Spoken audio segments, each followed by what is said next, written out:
Wolfman's got Nards, across the quad.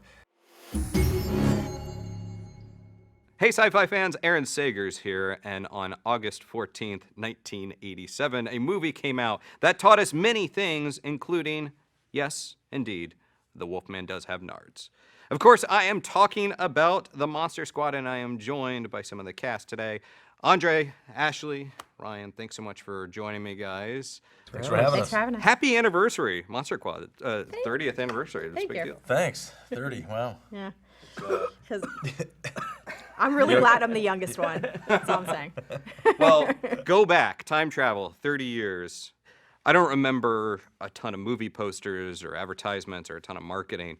When did sort of the concern start setting in for you guys or from your family group and support system about, like, are they going to be selling this movie or what? For my aspect of it, it comes out, it's in the theaters, we're all jazzed. It was 2 or 3 weeks, 3 weeks at the longest run, maybe. I don't think that long. And it didn't even do, it didn't do that well. And then it goes away. I had gone right into other stuff. We knew it didn't do huge, but look, we were still in a movie that came out and we had big premieres and parties and was in theaters, and we drive around and see, Ryan and I actually on opening weekend actually drove around town and went to a couple theaters and say, hey, can we, just check out how many people are in here or something like that. Mm-hmm. It came out like the same time as like The Lost Boys and things like that, and that was like, Yeah. just being in junior high and like everyone's like, oh my God, I've seen The Lost Boys or whatever, and I'm like, have you seen The Monsters? Like, I could tell there was like something going on, but I was also, like you said, like I went right back to work doing something else, and then I think when it was being released, I was back at work doing another thing. So, I mean, I was like, all right, well, moving on, next thing, there's not much I could do about it. I think nowadays it's like we all have our own social medias and we can all promote ourselves, but back then it's not like I could go and tack up my own posters around town or whatever.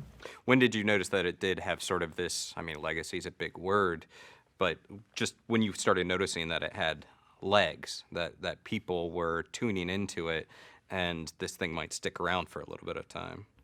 2006? Yeah, I think your first one was when we did the first screening. Yeah, I had a first. little bit in college because people would, oh, it's my favorite movie of all time. It's amazing. Wolfman's got Nards, across the quad. And I was like, oh, it's kind of interesting. Kick him in the Nards! Kick him in the Nards! He doesn't have Nards! Do it! Do it! Wolfman's got Nards! I did other stuff after that too, but somehow they like this. But yeah, I think the kind of seminal thing was the 2006 Easter weekend screening at the Alamo Drafthouse, which was the first one, and then it just kind of went boom, and it's been 10, 11 years of growth and deepening of this kind of fan base that I'd much rather be a part of something like that for the last 10 years than be in the bigger movie of that year that no one remembers or really cares about. This is It's kind interesting. of It is finally, like, I feel like it's finally getting its like due, and it's almost more fun now because it might have done well then, and people be like, oh, I liked it, whatever then, and it was kind of big, but maybe it didn't have that long-lasting, thing that some films do. I think in 2006 or whatever, when the first person that came up to me like with a poster or something, like going, can you sign this? I was like, what the hell's going on? For real? You like this movie? I first discovered it also in college. I, had gone on to do other things, and I was in college a little bit later than these guys, and I was dating somebody and hadn't mentioned it, and then all of a sudden it came up, and I think I'd been dating them for like 6 months or something, and it came out, and they looked at me like, how could you not tell me that? And I was like, what do you mean? You've heard of this movie? And they were like, yeah. And then I walked into another friend's dorm room, and they had a poster, and I was like, what? What are you talking about? And I was like, oh, I guess some people know this movie. But to me, I was like, oh, it's just this thing I did that nobody knows about. No big deal.